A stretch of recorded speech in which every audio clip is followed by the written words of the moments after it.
वो जगह काफ़ी खूबसूरत थी और उस खूबसूरती का लुत्फ़ उठाने और अपनों के साथ मस्ती करने के लिए अपने दोस्तों के साथ हम वहाँ पहुँचे ही थे। और फिर जो हुआ, गुड मॉर्निंग इंडिया। दोस्तों नमस्कार। चैनल की कहानियाँ सुनते रहने के लिए हमारे चैनल को जल्दी से सब्सक्राइब कर दीजिए और वीडियो पसंद आए तो जल्दी से कर दीजिए वीडियो को लाइक। अब चलो कहानी को शुरू करते हैं। मेरा नाम पूजा है और ये कहानी मेरी ज़िंदगी की एक सत्य घटना पर आधारित है जो आज मैं आप सबको सुनाने जा रही हूँ। जो कुछ भी हुआ उसने हमारी पूरी ज़िंदगी बदल कर रख दिया।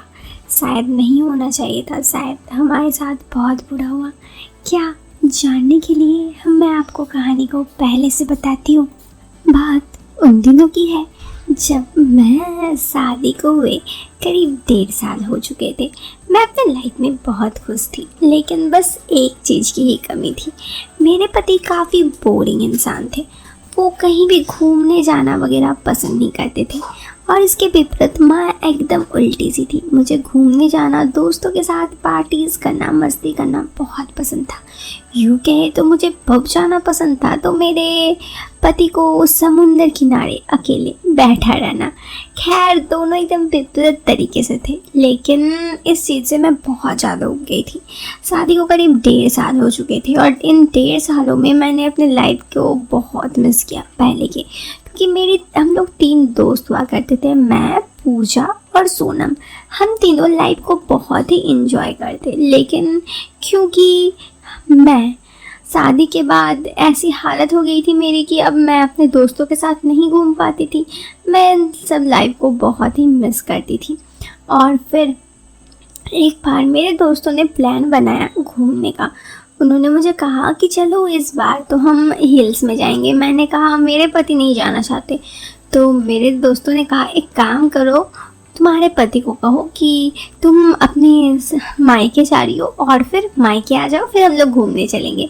मैंने कहा झूठ बोलना सही होगा यार। तो उन्होंने कहा यार वैसे भी क्या झूठ बोल रही हो, हम लोग घूमने ही जा रहे हैं, कोई और लड़का भी नहीं है, हम तीनों ही तो हैं बस, चलो ना। तो मैंने कहा ठीक है चलते हैं। मेरे दोनों दोस्त के कहे अनुसार, सोनम और रितिका के, मैंने अपने पति को कहा कि मुझे मायके जाना है, बहुत सारी कुछ काम है वहाँ पे, कॉलेज की कुछ सर्टिफिकेट्स मुझे लानी है। तो उन्होंने कहा ठीक है मैं छोड़ने चला जाऊँ क्या। मैंने कहा नहीं आपको जाने की ज़रूरत नहीं है, मैं अकेले चले जाऊँगी, इट्स कूल, कोई दिक्कत नहीं है। मेरे पति ने कहा आर यू श्योर। मैंने कहा यस आई एम श्योर, कोई दिक्कत नहीं है, आप जा सकती हूँ मैं। तो उन्होंने कहा अच्छा ठीक है बाबा तुम चली जाओ। मेरे पति मुझे स्टेशन तक छोड़ने आए थे। तो मैं यहाँ पर स्टेशन में चढ़ी, मेरे पति को मैंने बाय किया और फिर अपने दोस्तों को फ़ोन किया। मेरे दोस्तों को मैंने कहा यार चलो अब चलते हैं हम, तुम्हारे बात अनुसार तो मैं निकल गई अपने घर से।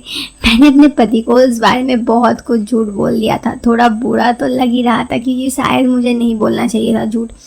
तो फिर मैंने जैसे ही अपने दोस्तों को बुलाया, मेरे दोस्त दोनों मेरे मायके के शहर में आ चुकी थी। मैं वहाँ पे उनसे मिली और मैंने कहा कि मायके तो नहीं जाएंगे तो चलो यहीं से। हमने स्टेशन पे ही मैं रुकी। करीब 4 घंटा बाद हमारा दूसरा ट्रेन था, उस ट्रेन में हम चढ़े और फिर हम हिल्स की तरफ चल पड़े। मुझे हिल्स में अपने दोस्तों के साथ जाने का बहुत शौक़ था। हम जिस वक्त गए थे वहाँ पर बस बर्फ़बारी हो रही थी। हम तीनों थे, मतलब हम तीनों के लिए ये बहुत ही इंजॉयमेंट वाली ट्रिप थी क्योंकि किसी के पति नहीं थे, कोई नहीं थे, हम फिर से लाइफ को एंजॉय कर रहे थे। वहाँ पर हमारी मुलाकातें कुछ लड़के के ग्रुप से हुई। उन लोगों से बात करने पर वो लोग काफ़ी अच्छे लगे। उन लोग भी अपने दोस्तों के साथ मस्ती करने आए थे, तो हम लोग भी उन लोगों के साथ बहुत सारी इंजॉय किए, मस्ती किए। जब मेरे पति मुझे फ़ोन करते थे तो मैं उनसे किसी तरह बात कर लेती, यही कहती कि मैं मायके में हूँ। मेरे पति मुझ पर कोई शक भी नहीं करते और ना ही मुझे कहते कि ठीक है किसी से बात करवाओ। उन्हें उतना कुछ नहीं था, वो बस मेरे से बात करना चाहते थे। तो ऐसे ही समय गुजरा और हम लोगों की ट्रिप ख़त्म होने वाली थी और एक दिन बचा था। तो उस दिन हम लोगों ने कहा कि चलो हम लोग पहाड़ी की तरफ चलते हैं जहाँ पर बहुत ज़्यादा बर्फ़बारी हो रही थी। मुझे उस बर्फ़बारी में उस बर्फबारी का आनंद उठाने का बहुत शौक था।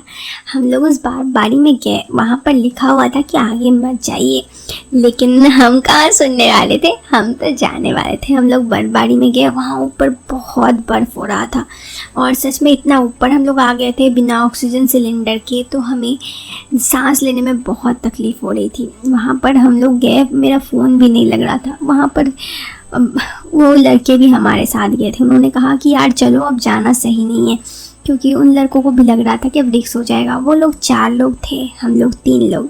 तो मैं उन्हें कही नहीं चलो, तो उन लड़कों ने कहा अब चलो कमरे पे। उन्होंने हमें रूम पर लेके आए और इतना में मेरा फ़ोन नेटवर्क नहीं आ रहा था, मेरे फ़ोन में नेटवर्क नहीं आ रहा था, मेरे 2 फ्रेंड के फ़ोन में भी नेटवर्क नहीं आ रहा था। उन 4 लड़कों से हमारी बहुत हंसी दोस्ती हो गई थी।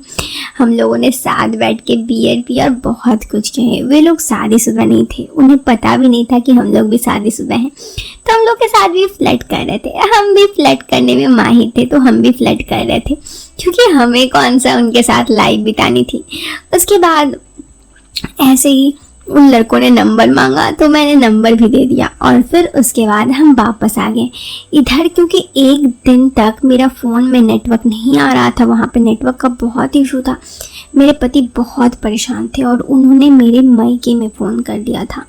उनके मेरे मायके में फ़ोन करने पर बहुत बड़ा हंगामा हुआ। मेरे मायके वालों को किसी को पता ही नहीं था। उन्होंने कहा नहीं, पूजा तो यहाँ आई नहीं है। मेरे पति ने कहा पर वो तो वहाँ जाकर बात की है। तब उस वक्त मेरे पति को बहुत शक हो चुका था। जब मैंने उन्हें कॉल किया तो उन्होंने कहा सच बताओ तुम कहाँ हो। मैंने कहा मैं तो मायके में हूँ। उन्होंने कहा झूठ मत बोलो, तुम किसी लड़के के साथ हो। उस वक्त मेरा हालत ख़राब हो रहा था, मैं बहुत ज़्यादा डर गई थी। मेरी दोनों फ्रेंड सोनम और रितिका ने सारी बात उन्हें बताया। वो बहुत गुस्से में थे। उन्होंने कहा अगर तुम मुझे कहती कि मुझे जाना है तो मैं तुम्हें मना थोड़ी ना करता। मैंने तुम्हें कभी मना थोड़ी ना किया। मैंने कहा मुझे लगा आप मना करेंगे। मेरे पति ने कहा घर आ जाओ। मैं घर आई और मेरे पति बहुत गुस्साए हुए थे। मैंने एक कप चाय बनाया, उन्हें चाय देने के लिए गई, लेकिन ये चीज़ यहीं पे ख़त्म नहीं हुई। मेरे पति तो हल्के गुस्से थे और उस दिन मैं अपने पति को मना ही रही थी। लगभग मेरे पति मान भी गए थे और तभी ऋतिक का कॉल आया। ऋतिक कौन? जिनसे मैं मिली थी वहाँ पर। उन्हें तो पता नहीं था कि मैं शादीशुदा हूँ। वो मेरे साथ फ्लर्ट कर रहे थे, उन्हें मैं पसंद थी।